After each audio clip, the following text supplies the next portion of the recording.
Guys, for today's video, dumating na yung Maya Landers credit card ko. Mula nung na-video ko, dumating siya within 5 days lang. Ito, dumating na siya via To Go Express. Yan.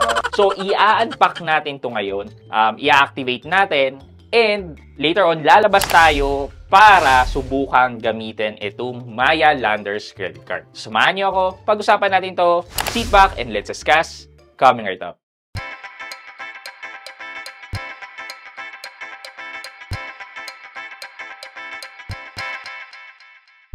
Hi guys, this is Pat and you're in Pat Quintos Review TV. So if you're new, may channel I do reviews about personal finance na meron ng experience or meron na akong knowledge na ginawa ko na yun ng videos and playlists na makita nyo dito sa taas. At kung bago ka dito sa channel ko, you may want to consider subscribing to my channel.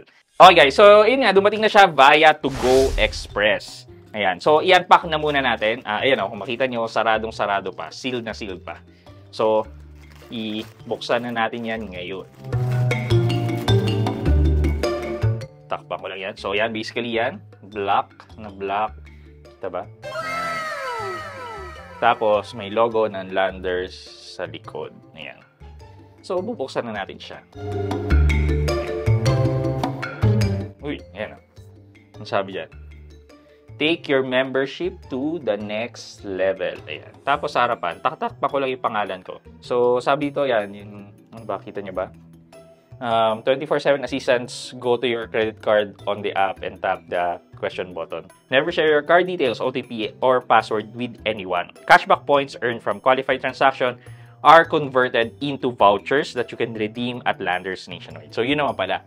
So, hindi siya automatic na cashback, but vouchers na magagamit daw sa susunod na purchase nyo sa Landers. Parang hindi maganda yun. So, ito. Medyo ang ganda, no? Medyo may hologram yung nagbabago ng kulay yung card. Ayan. Landers cashback everywhere. Credit card by Maya. Up to 5% on cashback at Landers, 2% on dining, and 1% everywhere else. Ang hindi ko alam dito guys, kung yung 2% on dining and yung everywhere else ay voucher din na magagamit sa Landers. Ganun ba yun? May sabi dito. Parang ganun na. Pero masusubukan natin yan later. Okay, so tanggalin na natin to. O, diba? Ganda niya. And this is Platinum Visa. May black card na ako. Ayan, Platinum. Black card. Socialin, may black card na ako. Landers, Maya, NFC, Visa, Platinum. Yeah, basically yun lang. At the back, credit card number, expiration date. Kailangan din signature run, may CVC rin, and Landers membership. So basically, ito na nga yung Landers membership ID rin. Kasi may Landers membership ID. So, I guess ito na rin yun. Yeah. So, basically, yeah.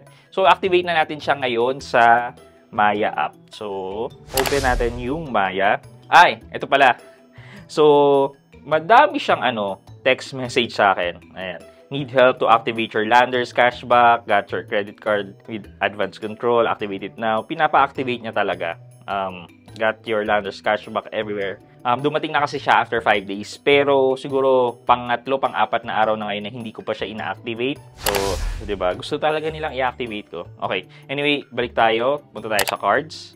Punta tayo dito sa Landers cashback. Ayan. Got your card. Activate your physical card. Enter your card. So, hindi ko lang papakita yan sa inyo. Pero i-enter ko siya. Guys, ang i-enter pala dito ay card ID. Hindi yung card number, ha? Next is, kailangan daw natin mag-set na 6-digit na card PIN. Then next. And then, i-confirm lang ulit natin card PIN. Sabi dito, your card is good to go. Enjoy using your credit card to shop, dine, play, and travel everywhere in the world. Yan.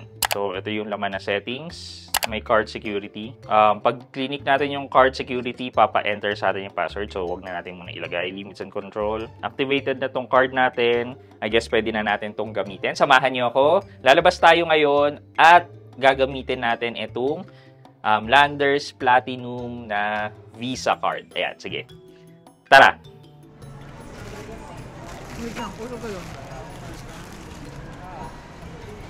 Ano makita boss? Tutulungan ka lang dito na yung tagamit ko. Ha? Bagong go time ba yan? Tama? Oo.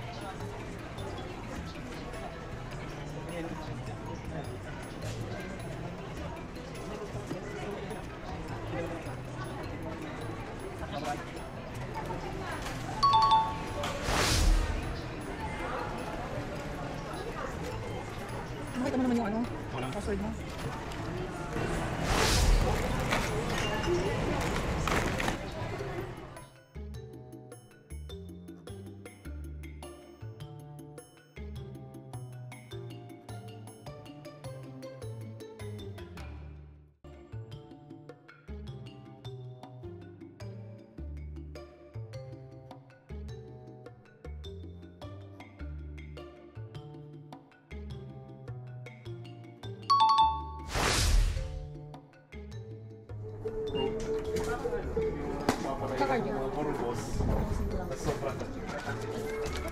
May press ito.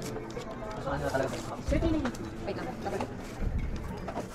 70 sa Xbox. 50 sa Steam.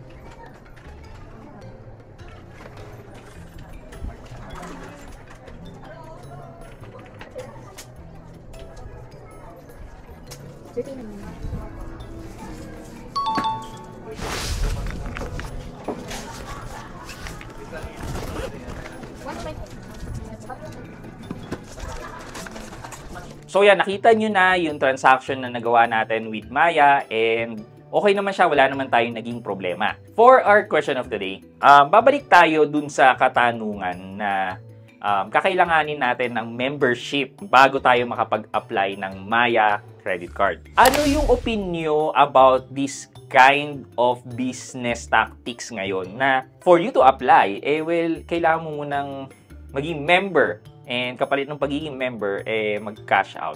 Ano yung palagay nyo dito sa strategy na in-implement ni Landers and Maya? Effective ba to for Maya or effective ba to kay Landers? Let me know sa comment section sa baba at may chance kayo manalo ng 1,000 pesos sa ating weekly GCash giveaway.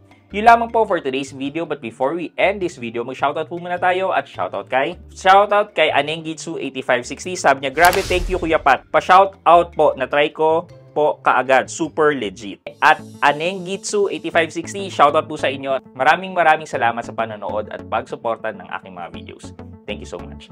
I hope you can like this video. Leave a thumbs up and if not, wala nang problema dyan. But continue to support me by subscribing to my channel by clicking the subscribe button and also the bell button sa tabi ng subscribe para makareceive kayo ng latest notification sa lahat ng upload ko. Again guys, this is Pat Quinto and you're in Pat Quinto's Review TV. Bye-bye!